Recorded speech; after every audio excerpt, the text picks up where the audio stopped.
ફેબ્રુઆરી ટોપ current અફેરની અંદર આજે આપણે 36 થી 40 5 ક્વેશ્ચનની ચર્ચા કરીશું. સૌથી પહેલો ક્વેશ્ચન છે કે 2024ના ભ્રષ્ટાચાર ધારણા સૂચકાંક એટલે કે કરપ્શન પરસેપ્શન ઇન્ડેક્સમાં ભારતે કયો ક્રમ હાંસલ કર્યો છે?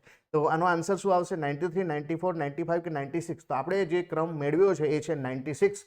તમને પૂછે કે ભાઈ આમાં સ્કોર કેટલો છે ભારતનો, તો સ્કોર જે છે 38 જે છે સ્કોર છે. પછીનો ક્વેશ્ચન છે કે મુંબઈ ઓપન 2025માં જીલ ટેચમેને સિંગલ્સનો ખિતાબ જીત્યો. તો આ જે છે કયા દેશના ખેલાડી છે? આ મહિલા ખેલાડી કયા દેશના છે? આયર્લેન્ડ, ડેનમાર્ક, સ્વિટ્ઝરલેન્ડ કે ચેક રિપબ્લિક? તો જે છે જીલ ટેચમેન જે છે એ છે સ્વિટ્ઝરલેન્ડના.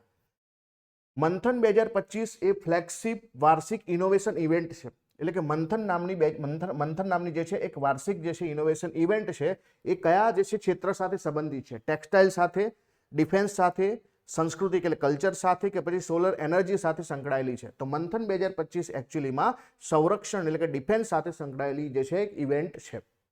પછીનો ક્વેશ્ચન છે કે ડિપાર્ટમેન્ટ ઓફ ટેલિકમ્યુનિકેશન અને કોએલિશન ફોર ડિઝાસ્ટર રેઝિલિયન્સ ઇન્ફ્રાસ્ટ્રક્ચર સાથે મળીને disaster risk and resilience assessment framework ઉપર એક વ્યાપક અહેવાલ રજૂ કરવામાં આવ્યો છે અને આ અહેવાલમાં નીચેનામાંથી કયા રાજ્યમાં આપત્તિના જોખમો અને સ્થિતિસ્થાપકતા વ્યૂહરચનાઓ પર અભ્યાસ કરવામાં આવ્યો હતો? તો આપત્તિ વ્યવસ્થાપનને લગતો જે છે એક રિપોર્ટ પબ્લિશ થયો છે. તો આ કયા રાજ્ય માટે છે?